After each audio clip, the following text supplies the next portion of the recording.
pessoal, sou o Thiago Feitosa, estamos aqui no Projeto X, projeto que multiplica suas chances de aprovação, e a gente vai hoje trabalhar aqui um assunto que vai complementar aquela aula que a gente viu anteriormente com o professor Zé Luiz, onde ele tratou as etapas do capitalismo, e hoje nós vamos trabalhar as filosofias, tanto econômicas quanto produtivas, dessas etapas do capitalismo. Uma confusão que normalmente vocês fazem quando vão prestar próprios concursos é confundir determinados termos, como Fordismo, Taylorismo, pós-Fordismo, liberalismo. Então nós vamos aqui tentar esmiuçar isso daí e trabalhar de forma bem ponto a ponto o que nós queremos passar para vocês, iniciando com a filosofia do liberalismo. Gente, o nome liberalismo, você pensa logo aqui, em liberdade. Quando você fala em liberdade, você está se referindo a uma liberdade do ponto de vista econômico.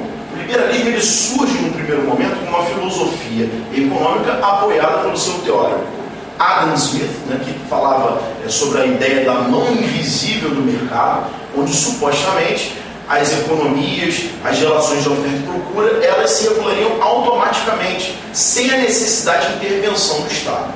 Por isso, tanto Adam Smith quanto outros teóricos defendiam a presença de um Estado mínimo, ou seja, vamos minimizar a intervenção do Estado, do governo, vamos criar governos, vamos estabelecer governantes que sejam capazes de diminuir as rédeas que o Estado acaba desenvolvendo diante da sociedade, de modo que as empresas pudessem ter maior liberdade de ação, condições de poder vender mais, produzir mais, sem restrições. Uma característica que é bem marcante do liberalismo é a desregulamentação dos mercados. Quando você fala em regulamentação, você está pensando o quê? Regras, parâmetros, determinações. Se nós vamos desregulamentar os mercados, a ideia é diminuir a presença de leis, a cobrança de tarifas alfandegárias. Então você vai criar uma maior liberdade comercial, liberdade produtiva. Tanto que os teóricos franceses, eles estabeleciam o liberalismo com uma frase que ficou bem marcante, O laissez-faire, o laissez-passer. Quem sou eu para querer falar francês com vocês, gente? Mas a ideia é o quê? Deixa fazer, a ideia de livre produção, deixa passar a ideia de livre comercialização. Quando você observa, no final do século XIX, a partir de metade do século XIX, até o ano de 1929, onde a gente tem a crise, nós percebemos uma série de desregulamentações do mercado, atitudes onde você acaba observando uma livre entrada de produtos, uma presença de empresas estrangeiras atuando em economias de menor porte. Isso vai ser coincidente com o que o professor Zé Luiz falou com vocês, do imperialismo. Quando ele fala do imperialismo, a formação daqueles mercados, o neocolonialismo, era uma ideia de potências tomarem conta de determinados nichos, determinados pontos estratégicos que pudessem oferecer matéria-prima e mercado consumidor justamente para essa livre produção. Dentro disso, houve uma expansão produtiva e uma expansão comercial. Então, no ano de 1929, que colocamos aí como um limite dessa fase do liberalismo, você passou a observar um momento de crise. Crise essa que foi tratada como uma crise estrutural do capitalismo. Entendemos, pessoal, que existem crises que são contextuais, conjunturais de momento, determinados momentos onde uma empresa vai à falência ou uma bolsa de valores entra em uma leve desvalorização, são crises momentâneas. E existem crises que são estruturais, ou seja, movimentam a estrutura do próprio capitalismo, como o professor Zé Luiz trabalhou com vocês, entendendo que, nesse momento de liberalismo, a superprodução acabou sendo uma consequência direta, uma vez que as empresas queriam produzir cada vez mais, de modo a obter maiores ganhos, e com isso mais mercado, mais consumo. Isso era muito interessante no primeiro momento, e até se fez presente, tanto que isso gerou uma empolgação no mercado. Porém, em longo prazo, com vários concorrentes ao mesmo tempo disputando espaço nas fileiras de consumidores, isso se tornou catastrófico. Uma enxurrada de produtos no mercado, uma quantidade muito grande de bens de consumo sendo levados à população, e não havia naquele momento ainda um apelo de consumismo tão grande quanto que existe hoje em dia. E, como o próprio professor falou com vocês na última aula, os produtos eles eram muito rígidos, ou era preto, ou era branco, ou era azul, ou era cinza, cinza, não existia uma flexibilidade, uma gama, né, uma maior diversidade de bens que pudesse atender os consumidores. Dessa forma, uma consequência acabou sendo uma produção acima do que a demanda poderia absorver. Sempre aprendemos como regra básica que quando a oferta ela é menor do que a procura, o produto tende a se valorizar. Agora, quando essa oferta é superior à procura, qual é a tendência? Desvalorização desses produtos. Gente, se o produto se desvaloriza e o produto ele vem de uma empresa, obviamente que essa empresa perde valor, perde preço em termos de ações, em termos de poder no mercado. Consequentemente, há uma queda gradativa nos valores dessas ações das empresas e isso, com o passar do tempo e com o crescimento ainda exagerado dessa produção, tornou-se um efeito cascata, catastrófico, que acabou levando dezenas de empresas falências. Com as falências, a consequência direta foi o desemprego. Com o desemprego, menor consumo. Com menor consumo, mais falências. Esse ciclo, gente, acabou sendo tratado como uma quebra, né, nos livros às vezes tratados como crack, né, da Bolsa de Nova York, que foi a primeira a sentir os impactos dessa crise, e por ser a Bolsa, né, de maior vulto na economia, ela acabou gerando um efeito que atingiu o planeta como um todo. Né? O Brasil, inclusive, no momento, né, do seu ciclo cafeiro, sentiu de forma bastante aguda, né, a queda do consumo internacional, como a gente vai ver aí em aulas de história posteriormente. Então isso foi uma situação que gerou uma epidemia global que acabou culminando numa, como pode dizer, reinvenção, acho que é um pouco de exagero, mas podemos tratar como uma reestruturação do capitalismo. Se o capitalismo nesse momento ele era liberal e o liberalismo ele não se comprovou como seguro para a sobrevivência do mercado, devemos então atender a uma nova filosofia. Eis que o economista John Maynard Keynes traz à tona a proposta de um Estado máximo. Máximo, gente. Lembrem, Estado mínimo minimizou suas ações. Estado máximo vai ampliar as suas ações. Dessa forma, vai ser um Estado mais atuante, um Estado interventor, um Estado regulamentador. Lembra da desregulamentação? Agora vai ser o contrário. Vou criar novas regras, novas diretrizes para que eu possa evitar novos momentos de crise. Consequentemente, a produção vai ser controlada, fato que obviamente não agrada aos empresários, mas era necessário para que não houvesse novamente um momento de superprodução e para que houvesse um consumo contínuo, gradativo, né, de longo prazo, eu preciso garantir à população o seu bem-estar social. Um dos grandes problemas da crise de 29 foi justamente a queda do poder de compra, a desvalorização das moedas, os desempregos em massa, e isso deixou a população, obviamente, muito, como posso dizer, receosa, né, temerosa do seu futuro. Dentro disso, o governo precisava colocar bem os alicerces e mostrar à população que era possível desfrutar de bem-estar social, com emprego, com escola, com saúde, com equipamentos públicos de qualidade atendidos pelo governo. Um dos grandes marcos desse momento foi o New Deal, né, do Franklin Delano Roosevelt nos Estados Unidos, né, onde a crise nasceu, onde uma série de propostas sociais passaram a ser trabalhadas e estabelecendo o que eles chamavam de welfare state, ou seja, garantindo condições sociais adequadas para a população retomar pouco a pouco o consumo e, consequentemente, as empresas também passariam a retomar o seu crescimento. Então, pessoal, a partir da segunda metade do século XX, né, e um pouquinho mais aí para os anos 70, 80, a gente vai perceber uma transformação na maneira como esse capitalismo vai ser entendido. Né? Era um momento ali já de declínio da Guerra Fria, você já não tinha uma União Soviética tão forte no final dos anos 70, e alguns líderes mundiais, né, mais expressamente o presidente dos Estados Unidos, Ronald Reagan, né, e a primeira-ministra da Inglaterra, Margaret Thatcher, começam a trabalhar uma transição, né, da economia global para uma visualização de um neoliberalismo. E aí, isso normalmente leva o aluno a se questionar, mas o liberalismo não tinha dado errado? Então, você não tem uma série de fatores que levaram à crise de 29? Os caras vão retomar essa mesma filosofia? Não, gente. Não. Tanto que o termo é neoliberalismo, ou seja, um novo liberalismo. Não é apenas um resgate do que era utilizado antes, é uma transformação dessas ideias.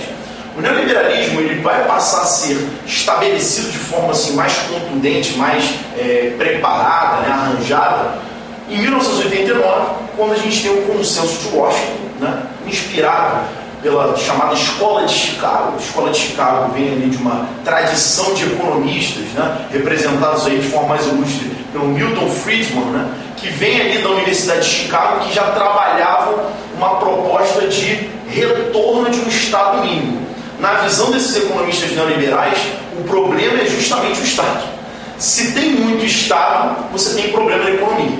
Vamos, pouco a pouco, tirar essas rédeas, eliminar a burocracia, e essas são ideias que até têm uma lógica, né? Porque diminuindo essas amarras, você prepara ali uma maior fluidez, um dinamismo na economia, como a gente tinha visto na aula anterior com o professor Zé Luiz. Os fixos passam a se comunicar com outros fixos através de fluxos mais velozes, e para isso, obviamente, as legislações, a burocracia, elas têm que ser preparadas, têm que ser arranjadas. Vai haver então uma flexibilização, e essa aqui é a palavra-chave. Gente, quando você vê o termo flexibilização de qualquer tipo de legislação, seja ambiental, social, trabalhista, tem tudo a ver com esse momento do neoliberalismo. É um momento onde o Estado ele vai deixar de lado certas responsabilidades. Então, compromissos sociais como a escola pública e gratuita de qualidade, o hospital, né, que seja capaz de atender a toda a população, os serviços públicos que eram antes responsabilidade do governo, vão passar pouco a pouco essa responsabilidade da iniciativa privada. Outro termo também interessante. Falou em privado, privatização, iniciativa privada, tudo a ver com esse momento aqui. É interessante também, pessoal, a gente perceber que nós vimos antes que o keynesianismo para as empresas não era tão interessante, né? Você tinha um momento ali onde as empresas se ressentiam daquele controle estatal. Aqui, gente, as empresas vão voltar a sorrir novamente, principalmente aquelas de grande porte, como a gente viu nos trusts, cartéis, holdings, né, que vão ali ser mais facilitados no seu trabalho de dominação com essas flexibilizações. No aspecto trabalhista, podemos perceber isso aí através da própria terceirização, né? Que é uma tendência hoje muito comum, onde as empresas se fragmentam numa escala global, tem várias subsidiárias, as próprias empresas contratam outras empresas para prestar serviços. Isso é uma tendência que tem a ver com esse processo de flexibilização. Desta forma, o mercado multipolar ele vai pouco a pouco a se estruturar à medida que há novamente aqui, gente, uma desregulamentação da economia.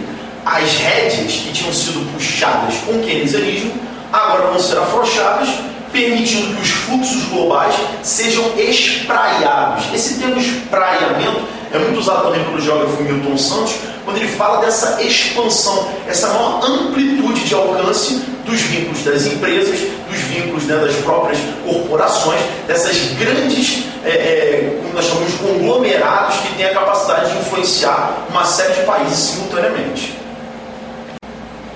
Pessoal, para finalizar, a gente vai agora trabalhar os modelos produtivos, justamente para você poder diferenciar dos sistemas econômicos que a gente estava trabalhando anteriormente, né? Os modelos produtivos, eles vão acompanhar determinados momentos em paralelo com aquelas filosofias de economia que nós acabamos de observar, né? O Fordismo, gente, e o pós-Fordismo vão se encaixar, então, dentro dessa lógica de transformação da produção que as indústrias vão passar, né, vindo ali do século XIX para o século XX e posteriormente século XXI. Posteriormente a gente vai ter uma aula especificamente que vai trabalhar as revoluções industriais, mas cabe aqui, a título da gente justamente, como falou no início, tentar aí diferenciar, né, esses termos que às vezes entram em confusão, cabe a gente conceituar essas duas modalidades. O Fordismo, gente, né, que como vocês viram anteriormente, ela é trabalhada, esse termo a partir, né, do Henry Ford, né, que foi idealizador dos automóveis da Ford, né, que tinha como filosofia uma produção rígida. O que significa produção rígida? Produção que não tem muita diversificação. Carros pretos ou brancos, ternos pretos ou cinzas, né, você não tinha ali uma possibilidade até técnica de diversificar essa produção. Já no pós-Fordismo, que vai acompanhar um momento ali a partir da década de 1970, né, com as transformações que o próprio Japão vai inserir na tecnologia mundial, também chamado por vezes de toyotismo e neofordismo, pessoal que faz a UERJ, esse termo é bastante utilizado, os três representam a mesma coisa. isso já vai ser caracterizado por uma produção flexível, ou seja, eu vou flexibilizar, não vai ser mais rígido, engessado, eu tenho várias possibilidades, eu vou trabalhar de acordo com a demanda do mercado, já que a tecnologia me possibilita isso. No Fordismo, a mão de obra ela é especializada, você já viu isso anteriormente.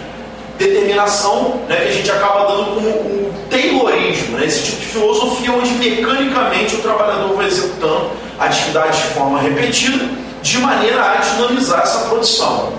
Já no pós-Fordismo, como a gente também viu anteriormente, a mão de obra ela vai ser qualificada, se especializando nos tecnopolos universitários, centros de pesquisa. No Fordismo, pessoal, uma característica dos estoques elevados, isso aqui é muito importante, né? Eu produzia muito, estocava para poder depois levar esse produto ao mercado. É aí que a crise de 29 acabou tendo a sua gênese, o seu nascimento, né? Porque estocou-se demais, o mercado não absorveu, o produto encalhou e desvalorizou. O pós-Fordismo traz como solução just-in-time, modelo sistêmico flexível. Eu produzo de acordo com a demanda. Como essa produção vai se dar? Com alta velocidade, a partir das tecnologias, tendo as redes de comunicação como meio de você questionar o que o mercado exige de você, características do produto, cores dos produtos e até a quantidade que esse produto vai ser consumido. E ali eu elimino o desperdício, diminuo bastante os meus estoques e consigo atender o mercado plenamente, evitando o risco de superprodução. Um outro fator que é muito importante a gente bater aqui são os sindicatos.